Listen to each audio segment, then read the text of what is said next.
سچ مچ کا یہ ہم پر ایمان کا دعوے دار ہے یا جھوٹ موٹ کا دعویٰ کر رہا ہے؟ یہ سچ مچ کا عاشق ہے یا جھوٹ موٹ کا عاشق ہے؟ ظاہر بات ہے کہ امتحان نہ ہو، آزمائش نہ ہو تو کیسے ان کے مابین تمیز ہوگی؟ کہہ تو دیا سب نے آمنت باللہ، اب ذرا تھوڑی دیر کے لیے ہم بھی اپنے گریبانوں میں جھانکے، ہم بھی کہتے ہیں نا اللہ کا ہمارا ایمان ہے، اللہ پر، آخرت پر، رسول کا عشق کا بھی دعویٰ ہے، اور جب نعتیں ہم سنتے ہیں تو بڑے جھومتے ہیں، لیکن یہ کہ واقعتاً آدمی جھانکے اپنے قلب کی گہرائیوں میں کہ یہ ہم کتنے کچھ سچے ہیں اپنے اس دعویٰ ایمان۔ جہاں کوئی معاملہ آیا، اگر ہم اس دین کے اس حکم پر عمل کرتے ہیں تو اتنا نقصان ہوتا ہے، اس حکم کو پیچھے ڈال دیں تو اتنا نفع ہوتا ہے۔ سچ بتائیے کہ ہم میں سے اکثریت کا فیصلہ کس بات کی طرف جائے گا؟ دین کا حکم پس پشت، دنیاوی مفاد دو مقدم۔ تو معلوم ہو گیا کہ ہمارا یہ دعویٰ جو ہے اللہ پر ایمان کا اور آخرت کے یقین کا جھوٹا دعویٰ ہے۔ کیوں اللہ کی طرف سے یہ چیزیں آتی ہیں؟ دیکھو، کوئی مصیبت تم پر نہیں آ سکتی، نہیں آتی مگر اللہ کے اذن سے۔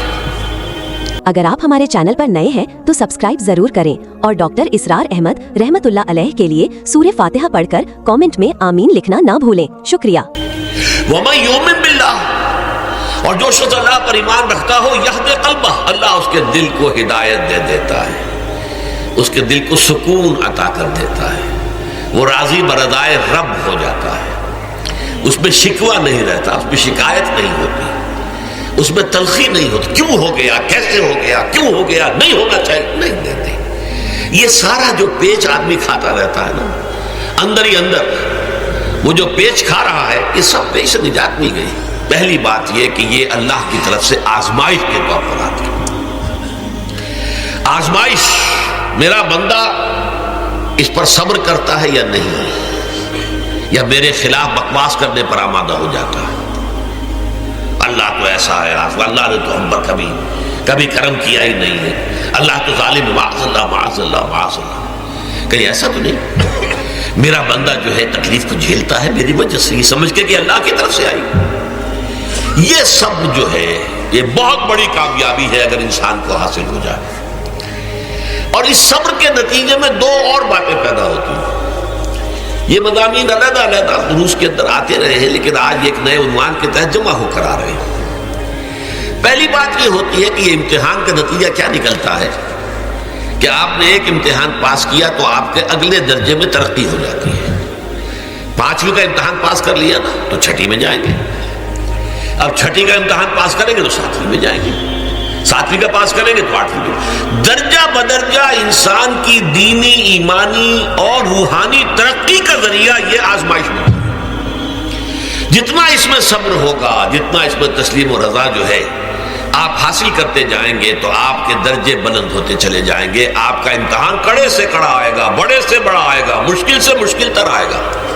ایک وقت میں ایم اے کا امتحان بھی آپ کو دینا ہوگا، ایک وقت میں ہو سکتا ہے پی ایچ ڈی کے لیے تھیسس آپ لکھیں، پھر اس کے اوپر جو ہے ٹیم بیٹھی ہوئی اور آپ سے وہ بحث کرے، جرا کرے آپ سے، وہ بھی کرنا ہوگا۔ لیکن یہ کہ اگر پرائمری ہی میں فیل ہو گئے تو اس کا سوال ہی پیدا نہیں ہوتا کہ کبھی آپ ایم اے کا یا پی ایچ ڈی کا تھیسس بھی لکھیں۔ اور اسی کو دوسرے انداز میں کہا گیا ہے قرآن مجید میں، وَلِيُبْلِيَ الْمُؤْمِنِينَ مِنْهُ بَلَاءً حَسَنًا۔ اصل میں ابلا کہتے ہیں، بلا یبلو جو ہے عربی زبان میں آتا ہے آزمانا۔ خلق الموت والحیات لیبلوکم ایکم احسن عملا، یہی معنی ابتلا کے میں، ابتلا یبتلی آزمانا۔ ابلا یبلی جو آتا ہے باب افعال سے، اس میں آتا ہے کسی کو کسی تکلیف میں ڈال کر اس کو نکھارنا، کہ اس کا جوہر نکھر جائے، اس کے اندر جو خیر ہے وہ اور چمک جائے، لوگوں کو بھی معلوم ہو جائے کہ یہ شخص اس مقام کا اہل ہے، اس کے اندر یہ صلاحیت ہے، اس میں یہ قوت موجود ہے۔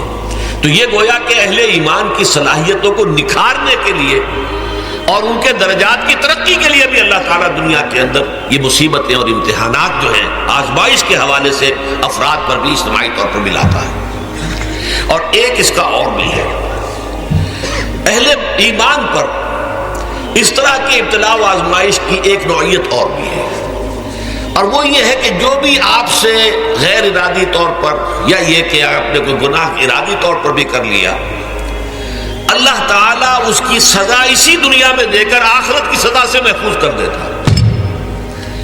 گویا کہ اس سے بڑا خیر کیا ہوگا؟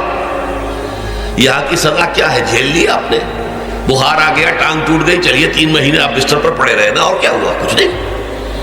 لیکن یہ کہ آخرت کی سزا ملتی ہے، بہت عظیم ہوتی ہے، لہذا کفارہ بناتا ہے اللہ تعالیٰ گناہ، ان جو بھی گناہ ہو گئے ہیں، غلطیاں ہو گئی ہیں، ان کا کفارہ اللہ تعالیٰ بندہ مومن کے لیے، حضور کی ایک حدیث ہے، اس کا متن مجھے اس وقت یاد نہیں ہے، کہ مومن کا معاملہ عجیب ہے، اسے کوئی تکلیف پہنچتی ہے صبر کرتا ہے، وہ اس کے گناہوں کا کفارہ بن جاتا ہے، اور اگر کوئی خوبی ملتی ہے اس پر اللہ تعالیٰ کا شکر ادا کرتا ہے، اس کے درجات بلند ہو جاتے ہیں۔ تو یہ معاملہ جو ہے اللہ تعالیٰ کی طرف سے بندہ مومن کے حق میں خیر، کہ در حقیقت اس کے ان گناہوں کی پاداش کہ جو اس نے یہاں کر لیے ہیں، یہی دنیا میں دے کر دھو دیا جائے، پاک کر دیا جائے۔ جیسے آپ کو معلوم ہے دھوبی جو ہے کپڑے کو بھٹی میں چڑھاتا ہے، گرم پانی میں ڈالتا ہے، نہیں ڈالتا، تاکہ اس کا میل نکلے، اس کے آگے پٹکتا بھی ہے ذرا اس کو، تاکہ وہ میل اچھی طرح چھٹ جائے اس سے۔ اسی طرح اگر دنیا میں ہمارے میل چھٹ جائیں، دنیا میں اگر ہمارے گناہ دھل جائیں، تو یہ بڑے نفع کا سودا ہے، بڑے نفع کا سودا ہے، بڑے نفع کا سودا ہے۔ اس اعتبار سے آپ غور کیجئے کہ اگر یہ حقائق ہمارے سامنے رہے تو کیا کوئی تکلیف دنیا کی ہمیں بھاری محسوس ہوگی؟ اگر آپ کو ہماری ویڈیو اچھی لگی ہو تو ہمارے چینل کو سبسکرائب ضرور کریں۔ ڈاکٹر اسرار احمد رحمت اللہ علیہ کی وفات کے لیے سورہ فاتحہ پڑھ کر کامنٹ میں آمین لکھیں۔ شکریہ۔